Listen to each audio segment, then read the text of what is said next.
Salut à tous, bienvenue sur Motors & Co. Aujourd'hui on teste le Ducati Scrambler 1100. J'ai décidé de tester cette moto pour plusieurs raisons. Déjà parce que c'est la première Ducati de la chaîne.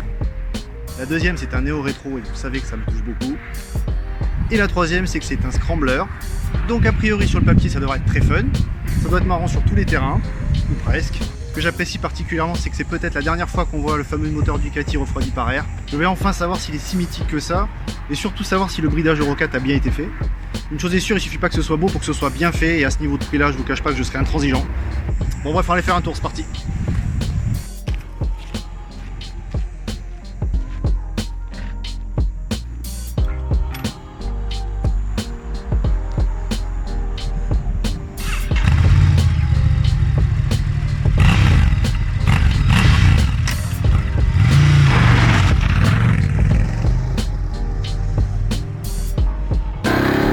Écoutez-moi ce bruit, il est pas magnifique sans déconner. Bon, on va commencer par le but de cette vidéo, à savoir répondre à deux questions fondamentales. Pour qui est cette moto? Et surtout, pourquoi cette moto? Donc je vais commencer par le pourquoi. Il faut savoir qu'en France, le marché de la moto vit principalement grâce aux modes, aux changements, aux tendances. Que monsieur et madame Dupont vont changer, non pas parce que la moto a 200 000 au compteur, mais parce qu'elle leur plaise plus, ils ont envie de voir autre chose. Et ça, évidemment, tous les constructeurs l'ont compris. C'est vrai qu'aujourd'hui, la mode, c'est le néo-rétro. Le Scrambler est d'ailleurs l'archétype de la moto à la mode. Donc évidemment Ducati s'en est pas privé, d'autant qu'ils ont quand même un passif intéressant en la matière. À l'époque ils avaient sorti un petit 450 en 1968, dont celle-ci fait un petit clin d'œil esthétique. Faut savoir déjà que le mot Scrambler veut dire s'arracher d'eux, s'extirper d'eux, grosso modo en anglais. Donc ça a été popularisé notamment grâce à Steve McQueen, qui à l'époque avait modifié sa Triumph TR6. Et en gros ce qu'il a fait, c'est qu'il a mis des pneus à tétine, un guidon haut et un échappement passage haut évidemment pour gagner en garde au sol. Donc ça c'était le principe de base. Sauf qu'aujourd'hui évidemment à 13 000 € pour ce modèle, donc 1100 standard, on est en droit effectivement à attendre quelque chose de non seulement irréprochable techniquement, mais lorsqu'on s'appelle Ducati, évidemment l'acheteur attend aussi du charme. Il attend ce petit truc en plus, ce soupçon d'âme, surtout venant d'une italienne. Et c'est là que Ducati a vraiment bien joué son coup, puisqu'ils ont réussi à faire passer la norme Euro 4 à son antique 1100 bicylindre à deux soupapes, refroidi par air et huile. Tout ça pour le rendre plus doux, plus accessible. Et quand je dis accessible, c'est notamment au permis A2. Et là encore, c'est très très bien joué. D'ailleurs, je fais tout de suite un petit big up aux rageux qui s'amusent à la comparer à la 90 Scrambler. C'est même pas la peine. Déjà, la 90 a un moteur plus puissant, mais pas compatible à deux.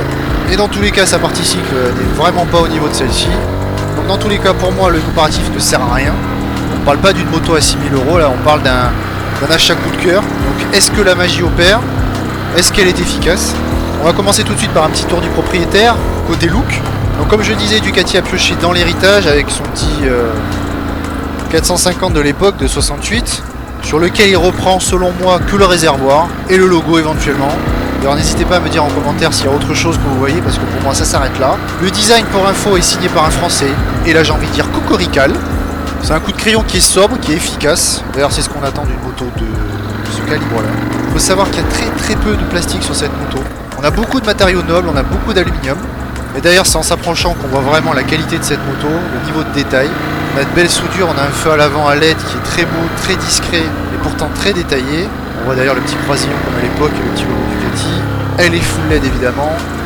Bon, pour ma part, je trouve que le feu arrière ne casse pas des barres, mais en même temps, le concept se veut minimaliste, donc pas trop le choix non plus.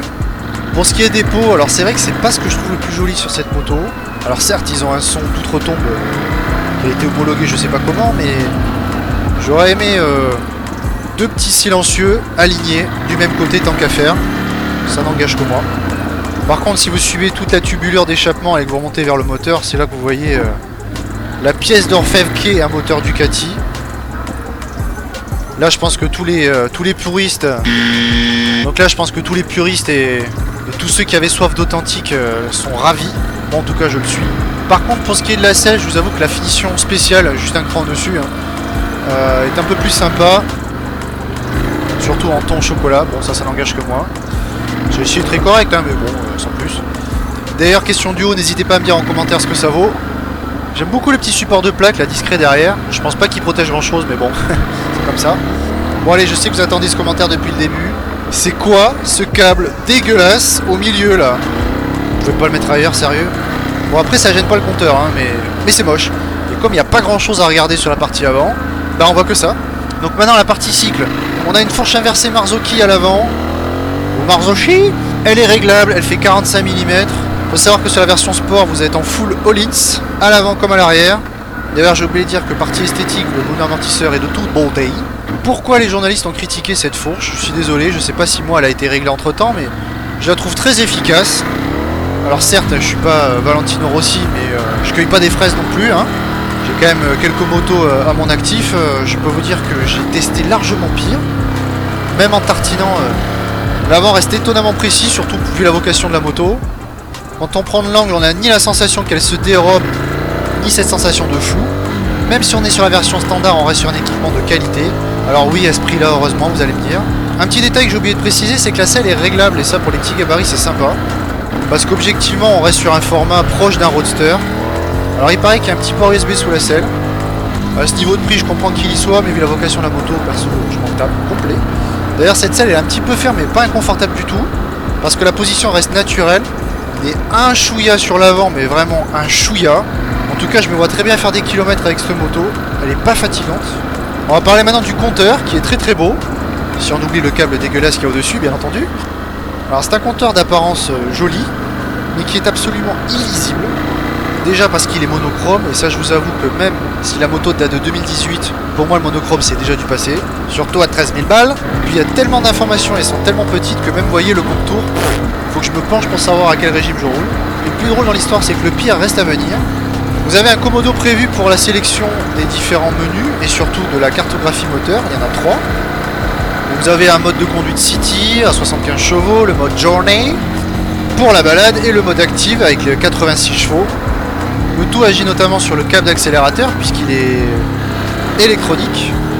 Vous pouvez également modifier le contrôleur de traction. Mais pour pouvoir faire tout ça, il vous faut un bac plus 8. Je vous cache pas qu'au bout de 5 minutes en plein cagnard, j'ai laissé tomber.